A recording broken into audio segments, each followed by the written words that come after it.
Am I audible now? Thank you, Dental Q. Am I audible? Please give me. I hope I'm audible.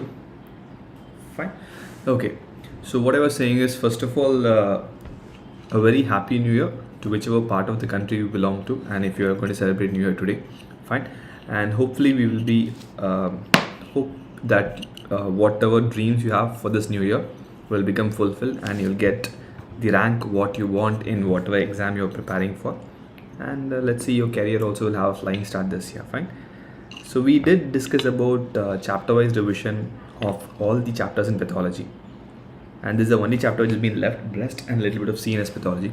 I'll try to do the breast pathology predominantly today, and we'll definitely do CNS as well soon. Today at 10 p.m. we'll be having one more session. At the 10 p.m. session, my main focus will be on how to strategize for the next 1 month, because I'm sure it's close to a month what you have for your upcoming NEET PG exam. The first and the foremost thing what you're going to talk on 10 p.m. is we are just going to see what you have done, and if you have anything to rant out, that will be a session to rant out. If you have anything to say that okay, this is not this is what not I felt, you just want some platform to vent out, you can vent out for sure, and we'll try to strategize and see what we can do in the upcoming 1 month. Fine. I'll be at 10, and today we'll be discussing about breast pathology, and I hope you have registered for this. The one good thing what we have come up with an all India rank prediction. The rank prediction will be live mostly by April 24th. So the test is on April 17th at 9 a.m. That will give you definitely a rank prediction for your upcoming NEET PG exam. Dr. Asta, the other sessions which we have discussed so far were also chapter wise. Most of them will be the Unacademy app. You can follow me under my profile in the special classes, which will be named as 1, 2 and 3, which started from cell injury, and we have done hematology as well as systemic pathology, right? Quite a little bit of them might be on YouTube as well. I'll collect all the links and put it as a PDF in the Telegram group. If you're there, you can definitely watch that, fine. Okay. And if you're a subscriber, you might get this. There is a subscription separately for Unacademy Lite, which will give you only the access to the question banks, test series. Because if you see at one point of time, once you have watched all the video lectures, and if you feel that you've exhausted the questions in other platforms, whatever you're doing, you can come to this. We are developing a new question bank, totally new, which will not be a replica of the existing Preplanner questions, so that we'll able to give you better content, better quality at an affordable price as well. That's the aim for Unacademy Lite for NEET PG. Hopefully that helps you guys in future, right? And there's something for MBBS first prof. We'll be releasing one more module for MBBS second prof as well. This is totally a different goal. I just want you to give an insight about what does a goal mean in Unacademy, which means once you download the app, on the top you'll see something called as NEET PG. If you click that and go to MBBS first prof, you'll see only the lectures of MBBS first prof. Well, we'll soon have the recorded lectures as well. As of now, the live lectures would have definitely started. We'll make sure that one of the gaps which is there in the current support system what we are giving is we are giving supports only for the NEET PG exams. So definitely if I give support from the first day MBBS, if you feel that there's some lacunae in your college teaching, this will have an in-depth discussion about that. This particularly for MBBS first prof. This is not going to be useful for a person preparing for NEET PG. Similarly, we'll have for second prof, where again the main focus here is discussion will be having more time. You'll have more time for discussion for an undergrad compared to NEET PG prep, and the NEET PG thing also will have recorded lectures soon. Hopefully we'll be able to give the good news for that as well soon, right? And there's a launch, we have auto daily practice papers. Hopefully you can use this. If you're a plus subscriber, iconic subscriber, you get the benefits of both. Hope to see most of you in the toppers list, and you will have an amazing year this year, fine? Okay, so if you're a subscriber, you'll get to know all these things. If you're not a subscriber, more than happy to attend all the classes which is informative for you, fine? So now let's go on to our discussion today. So today what I wanted to start is, I wanted to start off with something which is very, very normal, because knowing normal helps us to relate to abnormality, and if I relate to abnormality, it's very, very simple for me to remember forever, right? So that's the basic thing what you're going to do. How I'm going to learn the normal and extrapolate abnormality, right? Can any one of you here comment on what does TDLU mean? Have you heard about this term TDLU? If yes, you can say yes. If no, you can say no. That's completely fine. We're just going to learn something very, very normal, basic thing about a breast parenchyma. Have you heard about TDLU? I just want you to start commenting so that it will be good for you as well as for me. TDLU stands for Terminal Duct Lobular Unit, right? Great. So it's a Terminal Duct Lobular Unit. Okay. So TDLU stands for, it's Terminal Duct Lobular Unit. Right? This is the basic histological picture of a breast parenchyma. Like I have glomerulus for your kidney parenchyma, I have this for my breast parenchyma, right? So when you have a breast parenchyma, it's almost like your, let's say, a lung alveoli, fine? It's like this. I'll have lots of acini grouped into lobules. This is what I call them a lobule, and the individual rounded part here is an acini, and all of them will secrete via the duct. Like this, I'll have multiple ducts joined towards coming to the lactiferous sinus, the nipple areolar complex, and it goes away, right? Secretion of the milk, it's very, very important for my TDLU to form, right? So if you look at this image, what you can have is, you're having the acini here. So this entire thing, I'm going to call it a lobule. A lobule is like a collection of an acini, right? And all these acini at one point of time will secrete its contents into my duct. This duct will connect to other ducts and form the lactiferous sinus, which is the end part, right? So this is what happens in TDLU. And like you can see here, I have a few adipocytes surrounding, and I do have here stroma as well. So this is what basically your breast parenchyma is composed of. Again, once I know the normal things, I can try to extrapolate the abnormalities, right? We might be successful in extrapolating that, or we might not be successful. We'll see if we are successful or not. I'm sure all of you here knows about all the diseases which happens in breast parenchyma. That I'm sure everyone knows, right? We are trying to understand from where each disease comes. That's going to be our main focus today, right? Let's take the TDLU only, the terminal duct lobular unit, right? So if I have a TDLU, can I say the TDLU will be lined by normal breast parenchymal epithelium? Yes. So TDLU, if you can see these blue dots here, these are all my breast parenchymal epithelium, fine? So what we are going to talk now is about origin of lesions in breast parenchyma. So if it has epithelium here lining the duct or the lobular unit, can I say a carcinoma of breast comes from TDLU? Right? When I have a breast carcinoma, definitely it has to come from the TDLU, right? So we're going to talk about the origin. The first thing, the major importance given for me is your breast cancer. The breast cancer comes from your TDLU only, because the origin of every breast cancer is, if it's carcinoma, it comes from TDLU, fine? Now just tell me, this part, whatever I'm shading here, this part, let's assume this part, what will you call this part? Will you call it a stromal area or an epithelial area? That's the only thing I want to know. I want you guys to comment. This marked structure, will it belong to stroma or epithelium? It is definitely a stromal lesion, right? So this marked structure for me is a stromal lesion. In the start, I also marked that this part is also stroma for me, right? So here I have two stromas. So these two things are very important for me to differentiate. So the one which we marked initially, this part is in breast specialized stroma. This will be present only in the breast parenchyma. But here, what is there away the TDLU, the adipocytes and normals, and completely normal stroma, right? So I have a special stroma and I have a normal stroma, fine?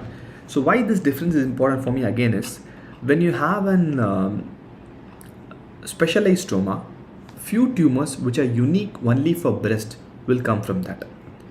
We call this an interlobar stroma and an intralobar stroma, in other words, fine? If you think of few lesions which are particularly seen only in breast tissue and not seen anywhere else, can you name a few lesions which I will not see anywhere else apart from the breast tissue? Stromal lesions. Any stromal lesion which comes to your mind which is seen only in the breast parenchyma and not elsewhere? I'm sure you must have read. You know that. Fibroadenoma? Yes, obviously, right? So we have a breast specialized stroma from where your fibroadenoma, I'm writing FA for fibroadenoma, and obviously phyllodes. My phyllodes and fibroadenoma comes from the specialized stroma, which means I will not see this in your GIT or in your lung parenchyma, which also has stroma. In other words, when I take a stromal lesion, the normal non-specialized stroma, can I say a non-specialized stroma will have blood vessels, and can they have angiosarcoma, blood vessel tumor, hemangioma or angiosarcoma? Obviously, right? So third part for me is a non-specialized stroma.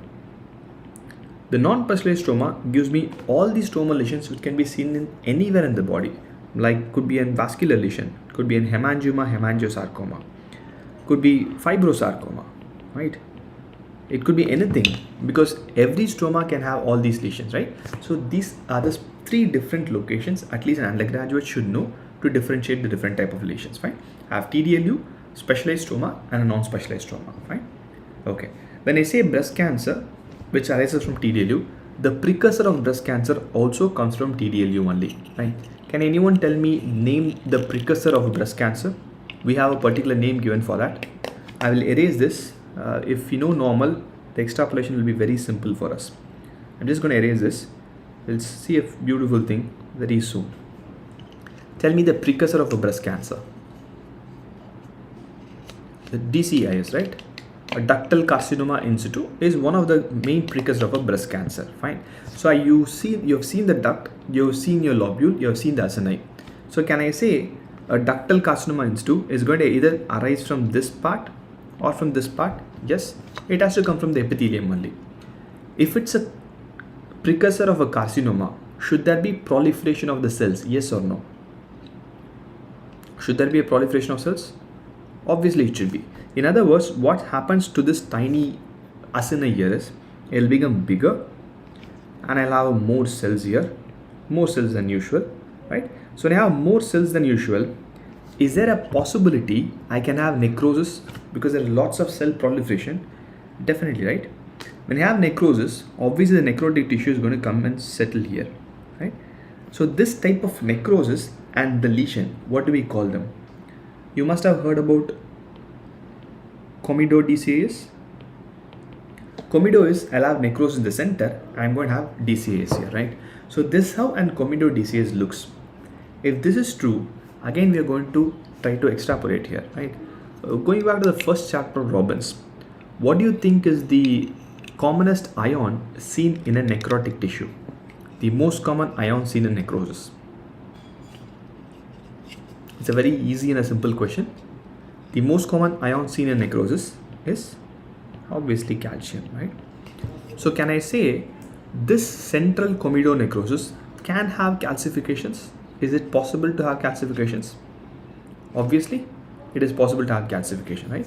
Now let's apply this basic concepts and we'll see what will happen to a breast parenchyma when it becomes a DCAS. Let's assume this.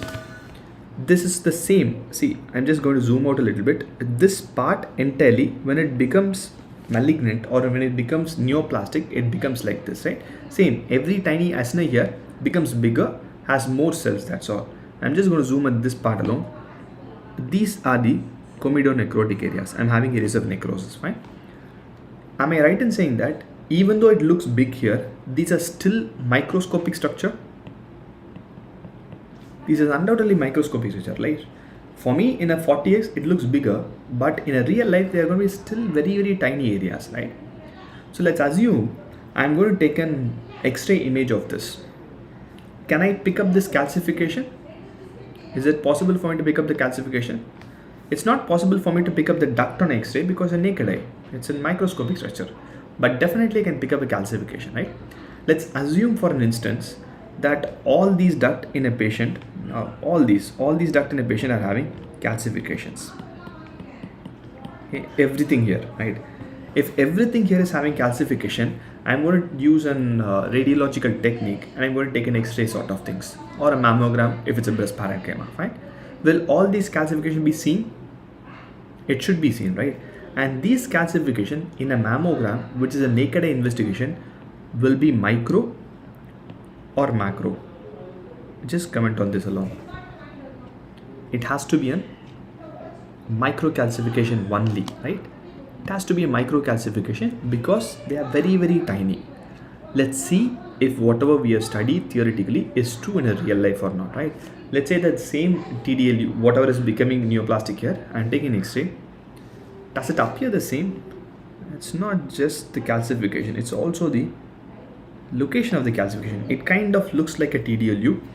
If I have to extrapolate this, okay, my duct were here amounting to these big calcifications, and my acini were here, my acini were here, my acini were here, the duct of the acini is here, right? This how in a real life it should have been, right? So I'm having the exact calcification in the microscopy. The same thing will be seen in a mammogram. If you remember your radiological classes or in your surgery, they would have definitely told you a microcalcification is very, very important for me compared to a macrocalcification. This is suggestive. It's definitely suggestive of something which is not good. They can call it, you have your reporting category for your mammogram. Based on that, the radiologist will report that, fine. So here, why do we say macrocalcification is not necessary for me? That also we have to understand, right?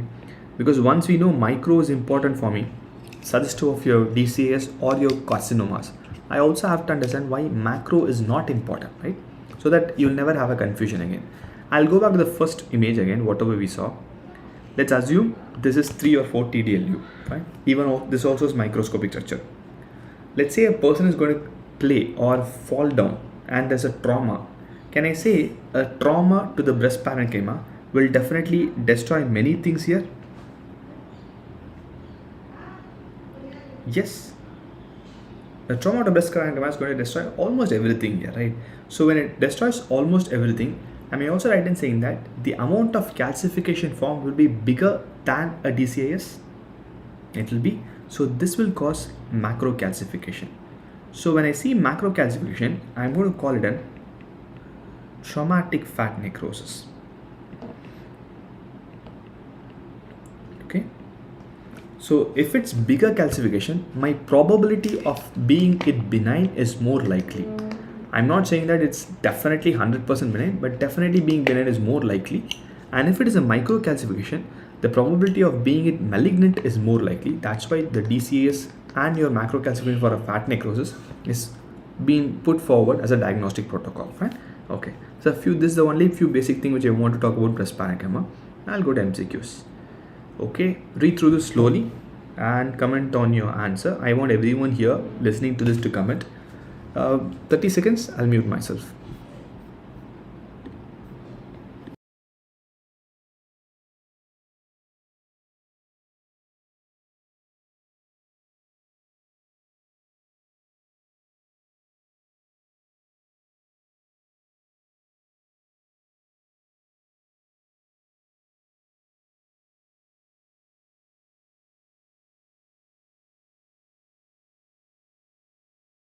Read the question carefully and comment. Okay, Deshmukh has gone with B, Samrat has gone with B as well. It's a simple question, right? It's a straightforward question of whatever we discussed now. A 30-year-old person playing soccer has a 3 centimeter ecchymotic area. Again, this is what I was talking about. The area involved will definitely be bigger. Ecchymosis is there superficially. 2 weeks later, there's a firm lump. This is supposed to happen. Can anyone tell me why there is a lump in case of this condition? It's a trauma, right? It's a trauma. Every trauma over the period of time will definitely heal with fibrous tissue formation and with a little bit of calcification because there's going to be tissue injury. So that's the reason time is very important. After a few weeks, 1 week is the time required for healing. Definitely in 2 weeks, there'll be a palpable lump. In an elderly person, especially when you have a lump, the suspicion of a tumor comes more. Right? That's the reason I'm going to think of a malignancy or a benign or whatever lesion it is. But this history is very, very important. If you're going to become surgeon in the future, for any mass you are seeing in the breast parenchyma, ask for a history. The history is there, suggestive of it. It has to be a traumatic fat necrosis, right? Let's try to look at the other options as well. What do you think will be the presenting symptom of duct ectasia? How do you think patients with duct ectasia will present?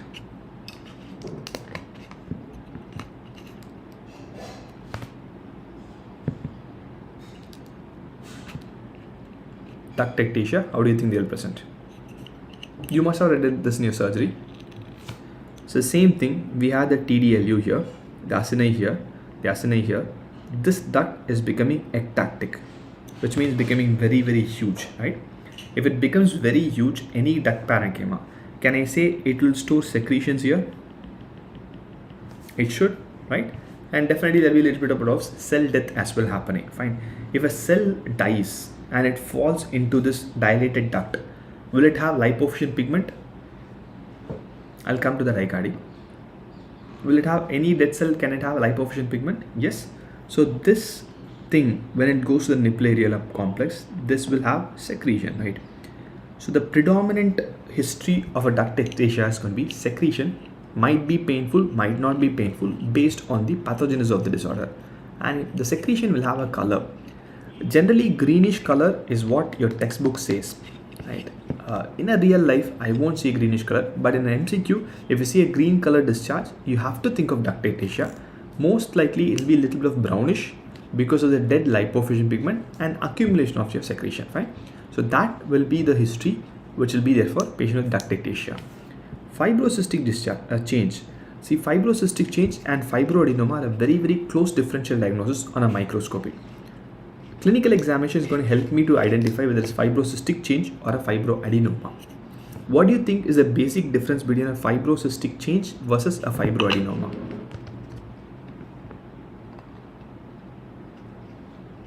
The basic difference between these two.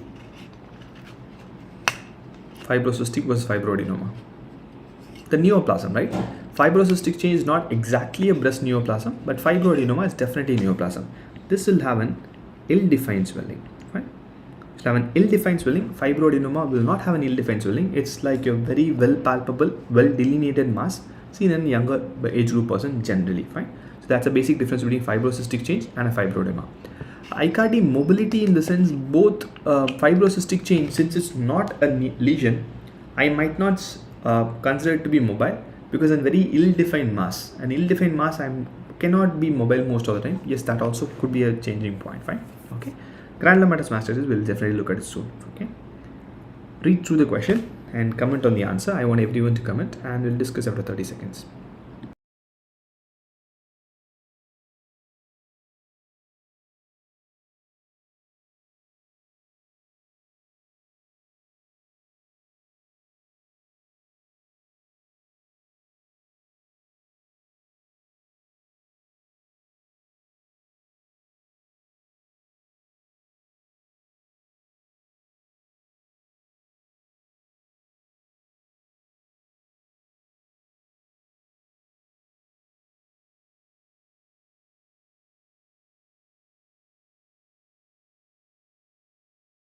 Okay, comment on the answers. Okay, Deshmukh has gone with B again. Again, this is a very, very simple thing. I'm not going with difficult questions in the start. It's a simple one, right? A 50-year-old presents with a mass in the left breast. Okay. A firm palpable mass formed by cuboidal cells with firm glandular structure, solidness, surrounded by dense collagenous stroma. Right. Now let's first come to the diagnosis. What do you guys think is the diagnosis here in this person? Is it benign or malignant? If you know that, the answer is very, very simple here. It's undoubtedly most likely an infiltrating ductal carcinoma, right? It's a firm mass, elderly person, and definitely has lots of collagenous stroma. See, desmoplasia is one of the features I want you to remember for every tumor, every carcinoma especially, from head to foot. Most of the epithelial tumors, sarcomas might not have desmoplastic reaction. This is a very simple way to remember it. I am sure you know how to remember it as well. We just now saw TDLUs like this, right? We saw a lobular units like this, fine. So I'm going to have an epithelium here. The defining feature for any carcinoma is break or breach of basement membrane, right? Let's assume that my epithelium here is going to break and go to the stroma, fine. When I'm going to have epithelium here which comes to the stroma, definitely will it cause an injury to the stroma? It will. Whenever there's an injury to the stroma, will it have healing by fibrosis? It will. So this is what caused my dense collagenous stroma. Desmo means fibers. Plasia means it's going to make the entire growth a fibrous growth. That's desmoplasia. This is not just true for your ductal carcinomas. It's true for every carcinoma from head to foot. That's why most of the tumors on palpation will be firm. When I have firm lesion, I suspect most likely tumor. Fine. This might not be present in few tumors. That's where my problem comes. On clinical examination, if you don't find a lesion which is not firm, let's say softish, will you think of a cancer? We generally don't think of a cancer, right? If it's not having a firm fibrosis, not a firm to hard mass, we will not think of a cancer, right? So that's an important problem for me. You must have definitely heard a subgroup of tumor which were named as medullary lesions, right? So for any lesion which is termed medullary, so medulla means soft. So all the tumors which are named medullary carcinoma, you must have heard medullary carcinoma in the thyroid, medullary carcinoma in the breast, medullary in the renal cell carcinoma. There are many medullary carcinomas. All these medullary carcinomas, they lack desmoplasia. That's why I'm terming them as medullary, which means medullary carcinoma of thyroid might not be very firm on palpation. This you have to know it. So even if you see something soft swelling in the thyroid lesion or in the breast parenchyma, it still could be medullary carcinoma. My problem with this medullary carcinoma is clinically I don't suspect a cancer. So for me, I will not, a surgeon, if they don't know about this, might not go and push and ask for a biopsy. They'll say, okay, it's a very soft lesion, most likely not a cancer, right? But medullary carcinoma of breast, since you have read about it, they do have a good prognosis or a bad prognosis.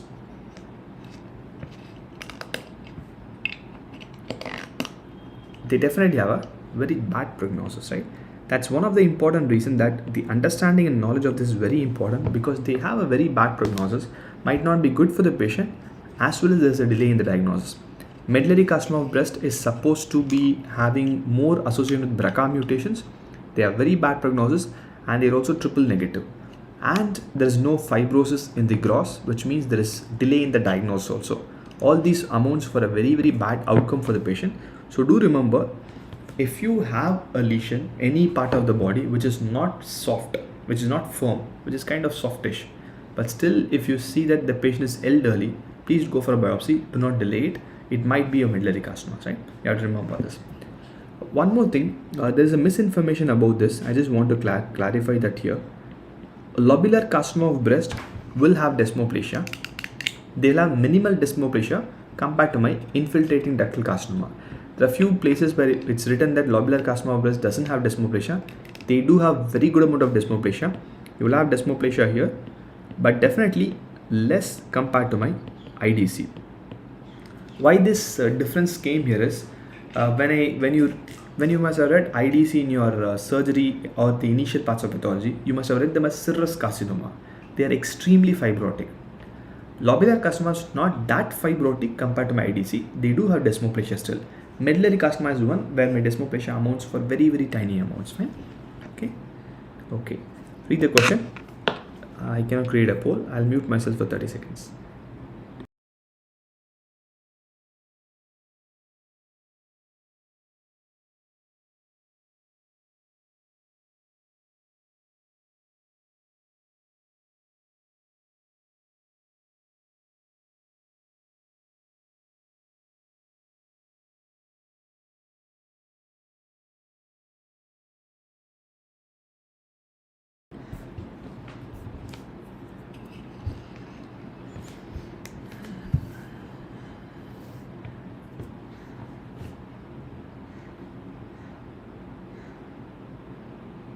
The image for you guys as well. Great, you didn't even want the image. That's good to see. You guys are commenting without the image, but still that's an image for you. Others, still B, great, right? Okay. I'll go back to the question. If you can look, the question actually describes almost everything required for me. An ill-defined stellate density measuring 1 centimeter. You have ductal epithelial cells there, and surgically removed specimen mass shows like this. And if you look at this mass, definitely this is my normal breast parenchyma, which is fat rich. And if you can look, I'm just drawing the borders of the lesion. It's definitely not defined, right? It's definitely an ill-defined lesion, which is going towards the breast parenchyma, right? And more or less looks solid, right? So there's definitely a mass which is having a little bit of fibrosis and going in the breast parenchyma. So most likely my diagnosis is breast cancer. So one of the drugs useful for treatment of breast cancer, apart from the routine chemotherapy and the surgery, is your hormonal receptors. So estrogen receptor, I have to do an ERPR, because only after doing an ERPR HER2/neu this is possible. And yes, if the person is positive for ERPR, the response will definitely be there. Fine. Okay. Read the question. I will create a poll. Sorry. I'll mute myself for 30 seconds. I'll discuss about after 30 seconds.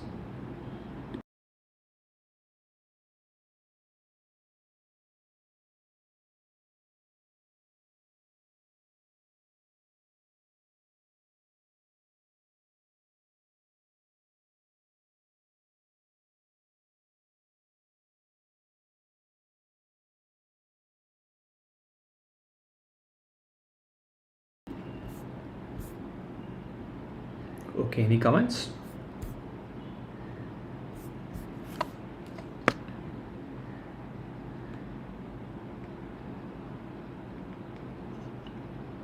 Any comments? Okay, Deshmukh has gone with C, Kani with A, Dental Q with C, Ekta with A, others. We'll see through it. See, A and C are the commonest ones there. So great that you don't have a doubt with fibroadenoma or granulomatous mastitis, right? So we'll read through the question. It's a 35-year-old nulliparous woman. The breast is swollen upon and nodular upon palpation, right? It's a swollen breast and nodular on palpation. When I have something, when I say swollen and nodular on palpation, first and the foremost thing is there's no defined mass. If it is a defined mass, the word should have been there's a 2 centimeter well-defined mass. For a fibroadenoma, generally we write like that, right? 3 centimeter well-defined mass. There's no defined lesion here. That's very, very important clue for me. Mammogram discloses foci of calcification in both the breasts, which means it's kind of a bilateral lesion happening in both the places. The breast biopsy reveals, the question exactly says, cystic duct dilatation with duct epithelial hyperplasia without atypia as shown in the image. Because interpreting this image might be a bit difficult for an undergrad, that's why I have the report entirely there in the question itself. If I have to interpret the image, it's a very, very low power scanner view. You can see the tiny blue dots here. These are the duct epithelium, and these are the, whatever I'm taking here, these are my cystic changes, right? So if I have to just explain this image, I will say that there's little bit amount of fibrous tissue here in between. Obviously, I'm having fibrous tissue, I'm having cyst-like changes, and there's an epithelial hyperplasia that exactly covers to my fibrocystic change. Right? Fibrocystic change means that, right? So it's not a granulomatous mastitis because I don't have the history of granuloma in the microscopy, neither I can see them in the image, right? There is no history of fever. Granulomatous mastitis is generally an inflammatory response, which will have most of the signs of inflammation, right? It's not fibroadenoma. You know about fibroadenoma. We'll see them down the road as well. It's a well-defined lesion and will have the perfect compressed duct hyperplasia. I'm not having that. So why it is not ductal carcinoma in situ? Because quite a few of you answered option A, right? What might have led you to a wrong diagnosis here is the question says there's a ductal epithelial hyperplasia. Is hyperplasia equal to dysplasia? Yes or no? When you're very clear in your basics, the amount of errors which can be made can definitely be reduced. Is hyperplasia equal to dysplasia or not? Hyperplasia is not equal to dysplasia, right? Perfect. So when I take ductal carcinoma in situ, can I say they will have dysplasia? Definitely. If it's DCAS, there should be dysplasia, right? So if it's DCAS, atypia should be there. Either a minimal atypia or a high grade atypia. Based on that, I categorize DCAS as well differentiated, moderately, and a poorly differentiated. When my question says it's an epithelial hyperplasia, it need not be due to DCAS at all. It is not DCAS. If it's only hyperplasia, your ductal carcinoma in situ should have dysplasia. If it's not mentioned there in the question, it cannot be ductal carcinoma in situ. That's a very strong point arguing against ductal carcinoma in situ, right? So the answer here is a fibrocystic change. It's not an ductal carcinoma in situ, fine. Keep this in mind. As I said that dysplasia can be minimal or severe. Based on that, we categorize DCAS. You must have heard this MCQ, which was a PYQ previously. There are different types of DCAS, right? In that, one type of DCAS is something called as cribriform DCAS. A cribriform DCAS will have a good prognosis or a bad prognosis.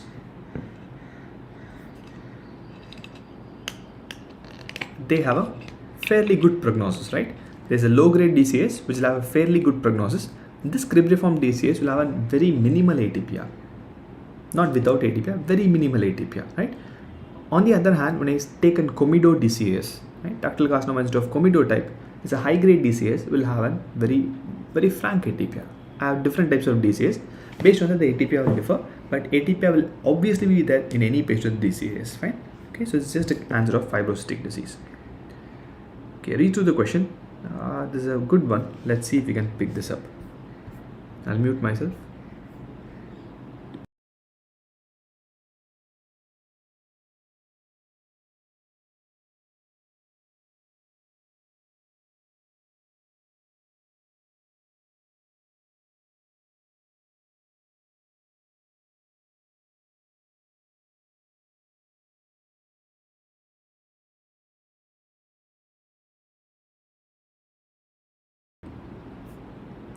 Answers?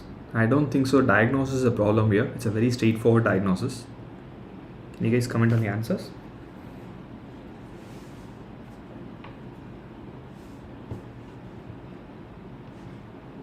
It's fine. It might be on a difficult side, but it's fine. I want you guys to comment, then we'll start the discussion. If you are not sure about the answer, put an inky pinky pocky and let's see how the lady luck favors you.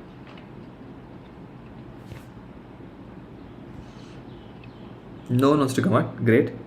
Fine. We'll read through the question. Okay, lightning is gone with D. Okay, Desmok is gone with D. Anyone else? Anyone? Nothing? Fine. Okay, just comment on what is the diagnosis. What do you think is the diagnosis? CB. Comment on the diagnosis. It's a 22-year-old person with a painless nodule in the lower outer aspect of the right breast for the 2 months. Sharply demarcated from the surrounding parenchyma. Perfect, right? Biopsy is seen here, and there's a biopsy lesion here. And you can see the biopsy.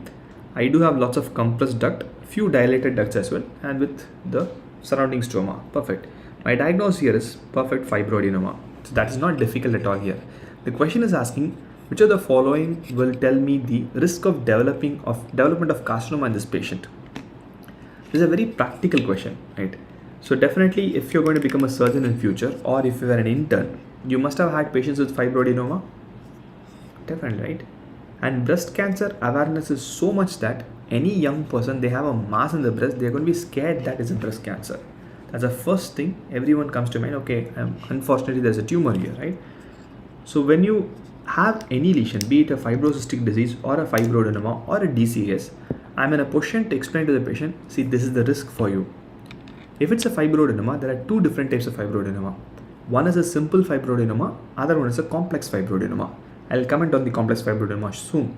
What is important for me is the mammogram as well. I'm having a 1 centimeter cystic lesion.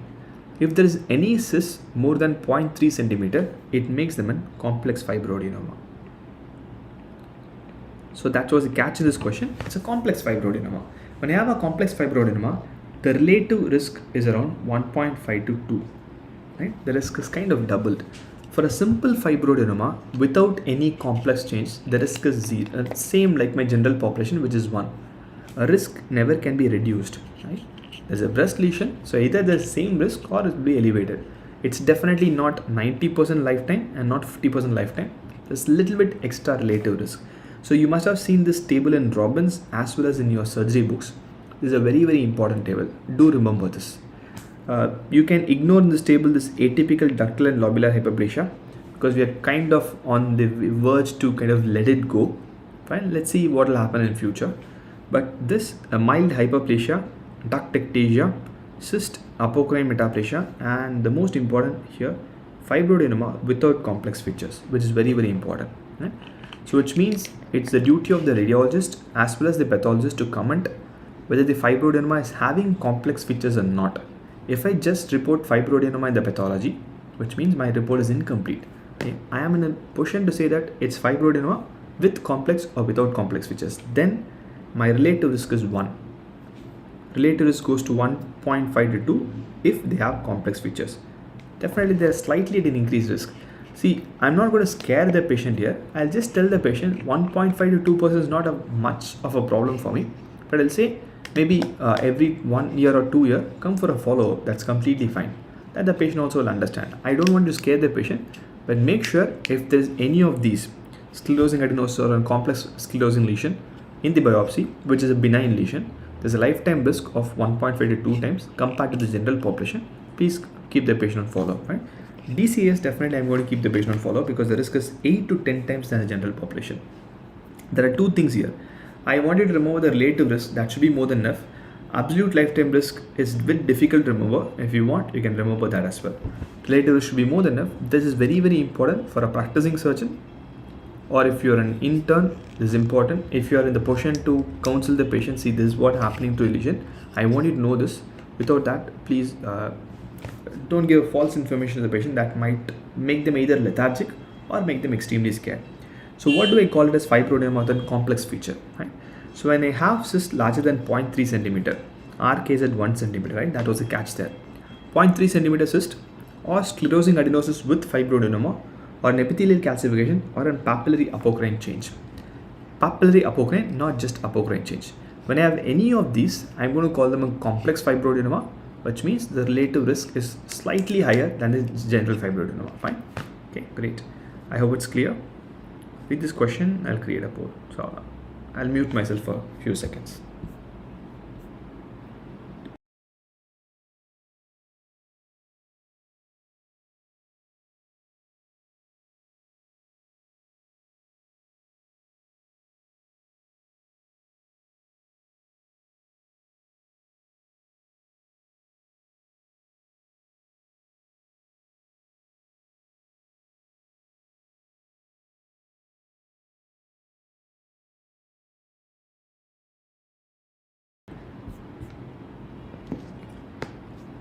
It's a simple one, right?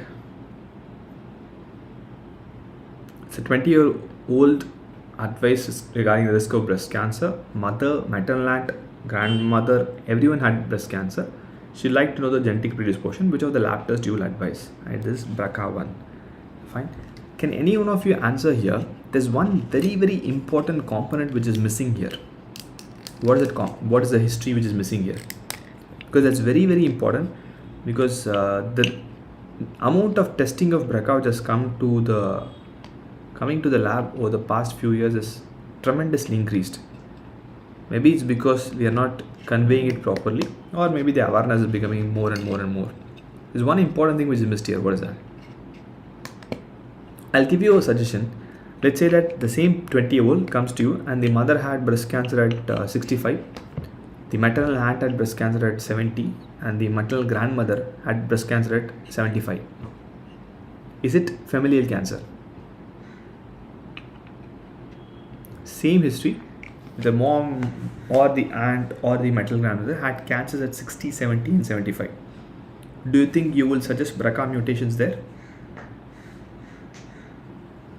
I wouldn't, right? So the age is more important, right? The age is more important. If you have familial history, that's definitely one of the things to be considered. Same time, the mom is having breast cancer at 40. Yes, I'm going to be worried about that. Even without a family history. Mom having a breast cancer at 30 and you're 20 years, you're young now. Definitely I'm going to be worried there, right? So age is important. Age is one of the important things which should not be missed. Family history is one, obviously. Age is also one, obviously. This age is not just for your breast cancer. For any familial cancer, the age should be less. Doesn't mean that it should be at 10 years. It depends on the different types of cancer. If you remember Lynch syndrome, your Lynch syndrome of your HNPCC, there also you must have had age, right? When you have a colonic carcinoma less than 45, I'm going to think of a familial colonic carcinoma. Same, if I have a colonic carcinoma after 60 or 70, I don't think of a familial lesion, right? Age is more important than others because the amount of BRCA which is being done without a proper counseling, because these are becoming over-the-counter tests. They come to a lab without even asking it out to a doctor. They get the test and they do whatever they want. I'll tell you why I want a doctor to intervene in a proper way and to go ahead and do this test. Let's say the biggest problem with any genetic test is, this is not just for BRCA, this is for any genetic test. The information available to me as on date is very limited. So what do I mean by that is, can any one of you tell where was BRCA mutation identified? initially? Was it in Indian population or was it in any particular population in the world? Do you remember something called as Ashkenazi Jews? You must have heard them in relation with your BRCA cancer and the familial cancer, right? So most of the BRCA mutations were studied on Ashkenazi Jews, the Jewish population to be specific, right? So Jewish population is where all the BRCA mutations were extensively studied and they had lots of risk familially, right? So what I'm doing is I'm kind of applying the Jewish population data to an Indian population. Can I say it will be 100% correct? I don't have Indian population data as of now. What I'm doing is in a Jewish population, I saw this mutation. I'm going to look for the same mutation in Indian population. It will never be correct. If it is correct, great for me. Right? In other words, my only concern here is my Indian population can have new mutations which might be at a risk of causing a cancer, which I will miss because it is not available in the data. This is a problem. If I'm having a Jewish population with an X mutation, this X mutation, if it is seen in Indian population, it will cause cancer. That's definitely there. But these are unavailable data as of now. So when I report something in BRCA studies, I'll tell you my problem, my inhibition in reporting beyond this point. So as a surgeon, you have to convince the patient this is how the testing is done. Fine. So if I find any new mutation, I will not know whether this will cause cancer or not. So there are two ways to get away with this.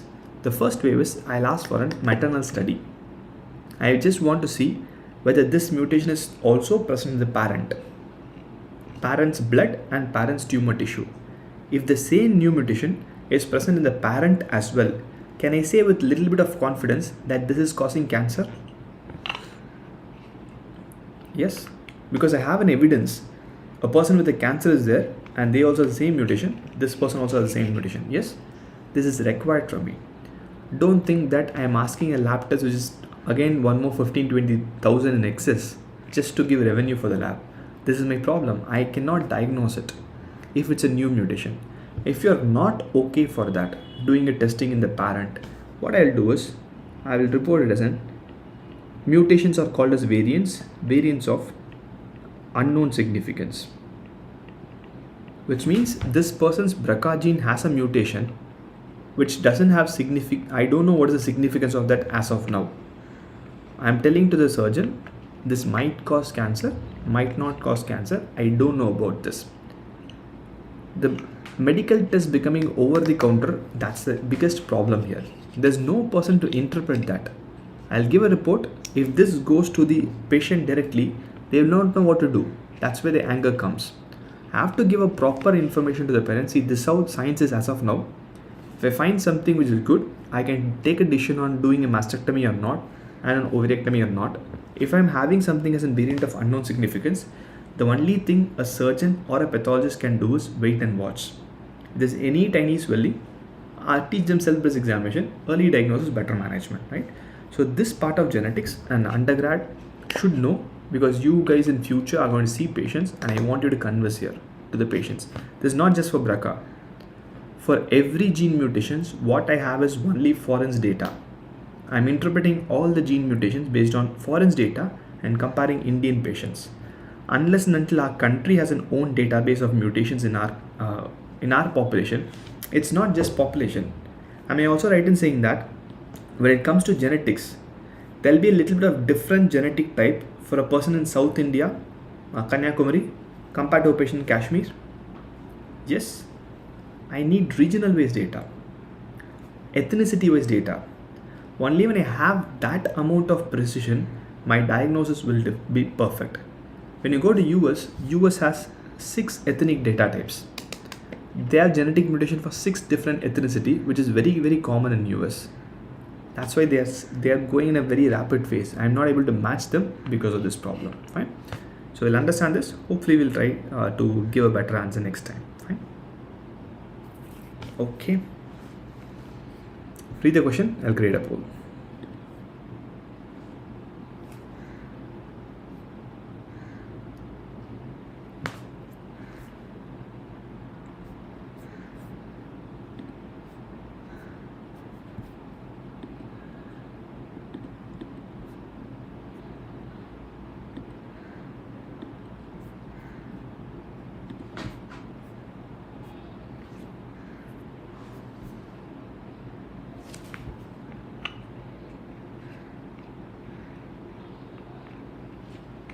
answers.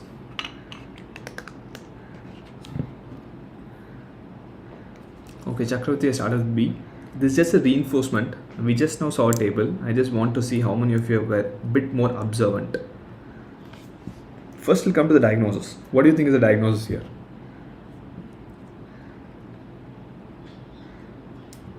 The biopsy is there. Can I call them DCAS? It's not invading, right? So my diagnosis here is DCAS. We saw the table of the risk groups where we had 4 different types of risk groups. The relative risk for DCAS, how much was that? If you remember, let's test your short-term memory. What was the relative risk for DCAS?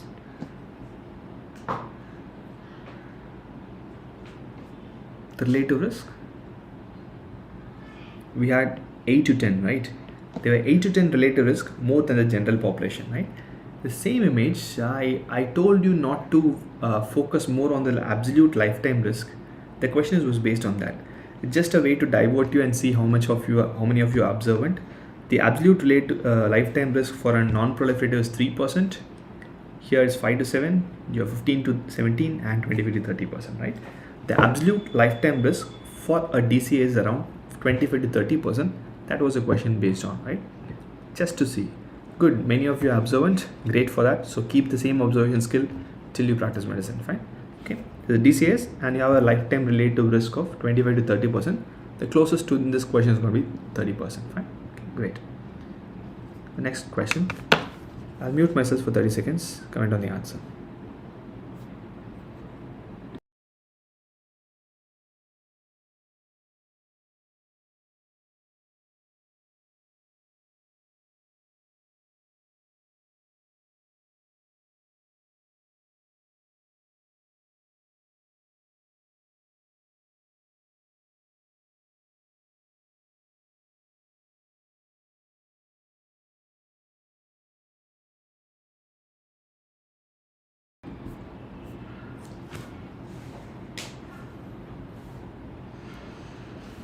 Okay, Chakravarti has gone with A.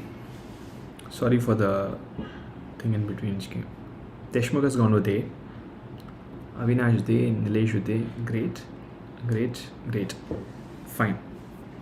Factual thing, you're perfect. Right? I'll try to go a little bit over the practical aspect of this. So here, let me ask one more factual data. I'm sure you know that. HER2/neu is if it is not brown in color, it's considered negative, right? HER2/neu is a nuclear or a membranous positivity. HER2/neu is undoubtedly, like you can see. Is it stuck for you guys? For me, it looks okay. Is it fine?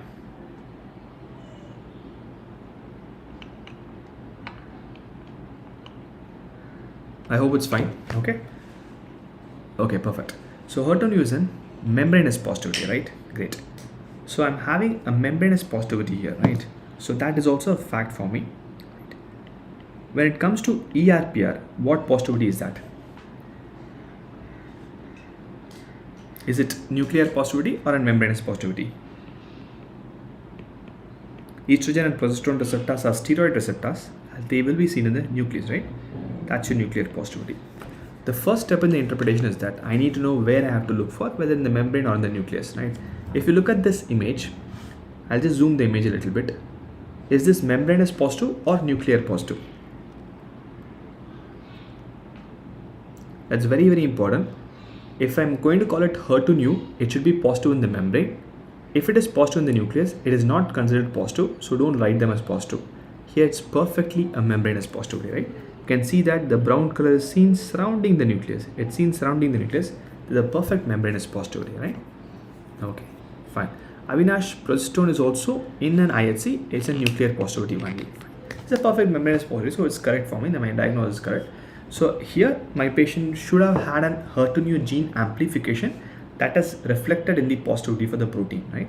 So in practical application here is, have any of you assisted breast biopsies while taking breast biopsy during your internship? Have you assisted? No? If you have assisted, or any other biopsies during internship, if you're assisted taking a biopsy, am I right in saying that most of the biopsies taken will remain in the minor OT or in the ward for at least a day? It remains there. Most of it remains there, right? Whenever the intern is free, or ideally your paramedical person should help us, right? So what happens there is they remain in the lab or in the OT or in your ward for a very long time. It doesn't reach the lab immediately. That's one of the biggest problem for me, especially when it comes to ER, PR and HER2/neu. For other things, it's completely fine for me, right? So what is said that is ER, PR and HER2/neu will be perfect in IHC if the breast tissue is processed in around 6 hours. If I'm processing the tissue within 6 hours of taking outside the body, I'll have a perfect positivity. I should not do it early as well. I should never do it more than 24 hours. If I'm going to do something, if you're taking a biopsy today night and if you're going to give to the lab tomorrow night, which is more than 24 hours, the tissue should never be processed for ER, PR, HER2/neu because it will be wrong. Invariably, it will be wrong. How it will wrong is, see, these are protein expressions. These are proteins. Am I right in saying that a protein, when you take outside any tissue outside the body, are very susceptible and they will die? They will die soon, right? HER2/neu is the most finicky of that. It's on the membrane. They get lost immediately. Even with the presence of formalin, they get lost immediately.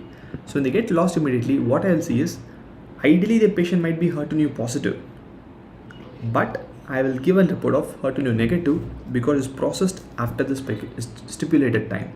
It's very, very important for all future surgeons. 6 to 24 hours is the best. Less than 6 hours, amazing. More than 24 hours, never do that, because these are big troubles for me, right? So ER, PR is not much of a problem to some extent because ER and PR is present in the nucleus. So it will take some time for me to destroy it. So yes, around 24 hours are okay for me, but HER2/neu 6 to 10 hour window, it should be done, right? So that's the reason what we do in our lab is we never do IHC for HER2/neu. We kind of said that IHC for HER2/neu has been lots of problems coming with that. So instead of IHC, this in our lab, this is not the guidelines. We do directly a FISH.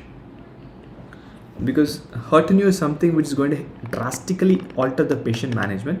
We don't do an IHC, we ask them to do FISH directly. But for an MCQ or for an exam purpose, when do you do HER2/neu FISH? What is the criteria to do a FISH for HER2/neu? When do you ask for HER2/neu FISH? That's something you must have read, right? When the IHC score is 2+. When you have an IHC score of 2+, that's equivocal IHC, neither positive nor negative. I'm going to apply an HER2/neu FISH, right? Perfect. So this I'm sure you know. This had come in an exam once, so do remember that. So HER2/neu scoring is a bit different from your ER/PR scoring. So we score HER2/neu as 1, 0, 1, 2 and 3. 0 and 1 is negative, 3 is positive. This is equivocal. This equivocal is what I am going to push it for FISH. Fine. Great. Avinash, actually Aldred scoring system is something to be done only for ER and PR. This is one more reason which I want to say. HER2/neu, we don't call it regularly Aldred. It has slightly different scoring system from ER/PR. What you're seeing here is Aldred. Aldred has two things. The proportion of the cells which are positive. You need not remember this table. If you can remember this table, this is how we score ER and PR. I said HER2/neu has a slightly different scoring from Aldred. It has two components, the proportion of the cells positive and the intensity of the cells positive, and we report them. The score is different from here. The total score will be 8 in Aldred. It will not be like 3 in your HER2/neu, right? So 0 to 1 is negative, 2 to 3 is weak positive. It is supposedly said that if it is either moderate or strong ER and PR, I can give your estrogen or progesterone receptor treatment.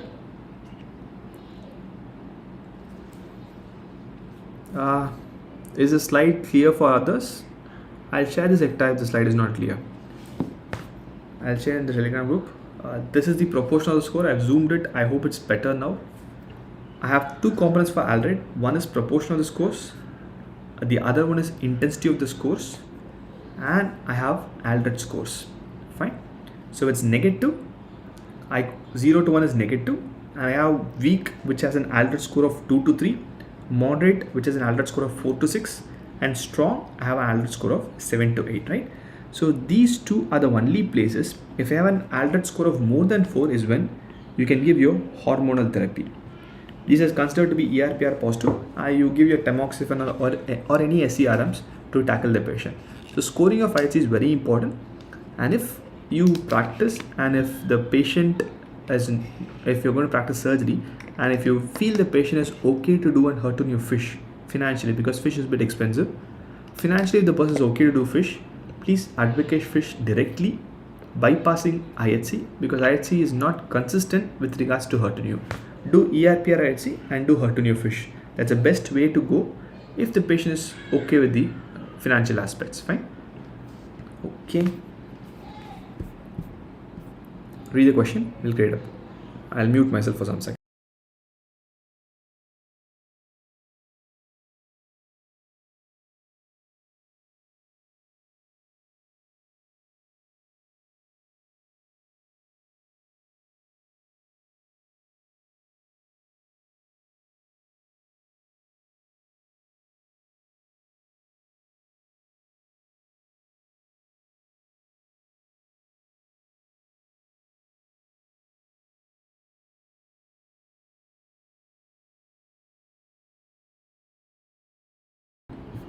Answers.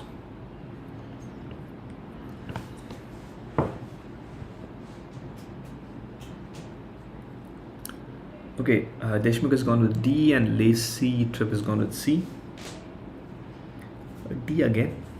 Okay. D again. Okay, we'll see what is the right answer. Fine. Okay. I hope you can see everything now, Avinash. C and D, right?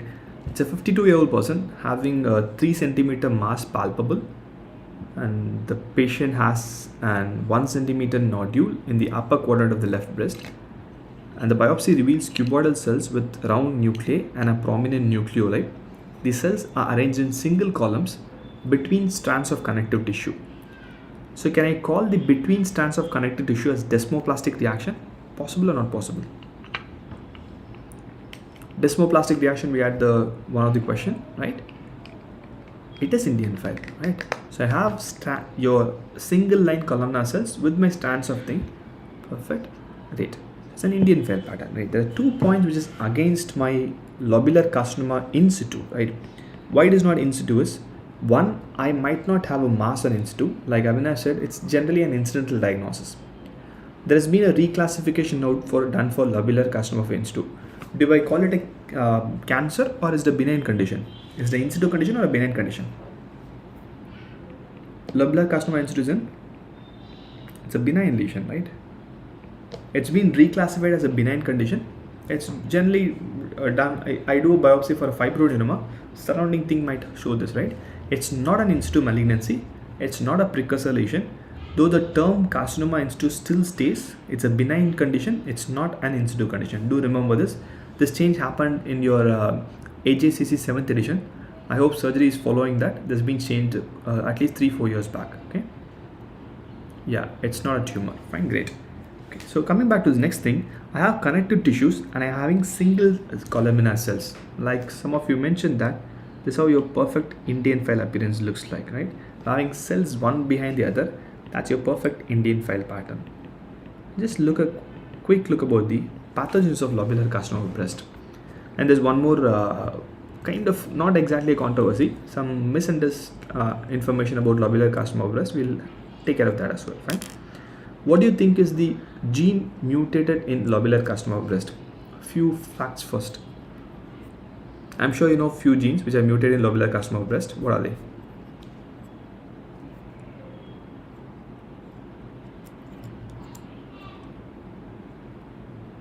G?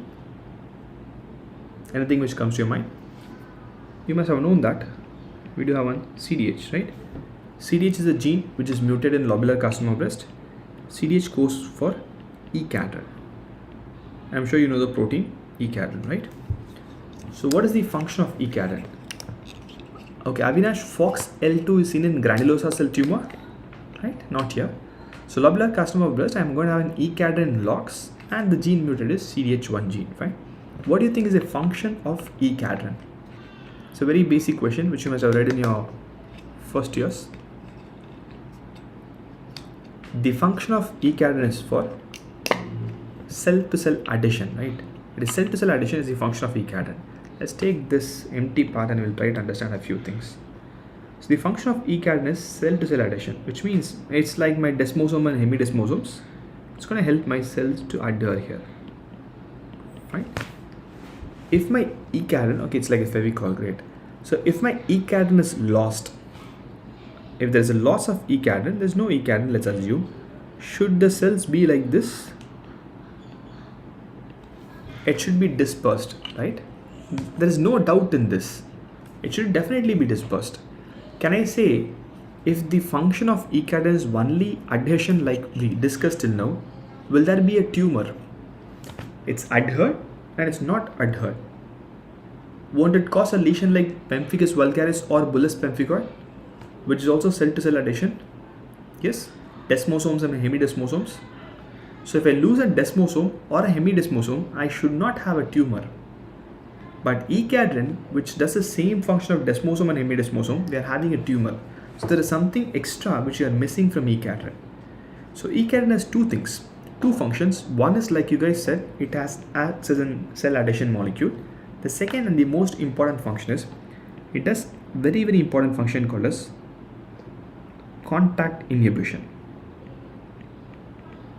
This is the reason why E-cadherin loss will result in a tumor. This is not much concentrated on, but you have to remember this. It's not the addition which is the problem, it's the contact inhibition which is the problem.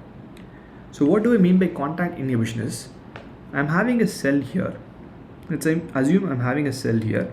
These are 3 cells in a row, right? So let's assume if a cell gets destroyed, the center cell gets destroyed, will my other 2 cells know there's an empty space in the center? Will I know that?